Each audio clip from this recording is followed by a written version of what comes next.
Стартира Ариана Аматьорска лига 2012. Всеизвестна в национален, но и световен мащаб е местната футболна школа на Благоевград. Редица талантливи бивши и настоящи състезатели са част от нашето спортно ежедневие и продължават да носят големи успехи и постижения на футболния терен. Не е случайно, че през 2011 година големият шампион на Ариана стана именно местният отбор Бенефис 2011.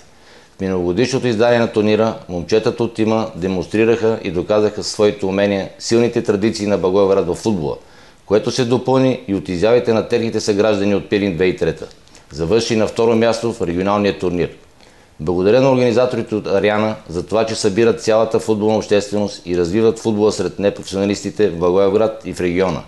Големият брой отбори всяка година от Благоевград е показател за интереса към турнира на Ариана. Пожелавам и през тази година на всички участници и техните отбори много положителни емоции, спортен хъс за победа, ферплей и уважение към противника. Накрая винаги ще има един победител, но нека всички отбори от Благоевград и региона създадат заедно истинското удоволствие от любимата игра.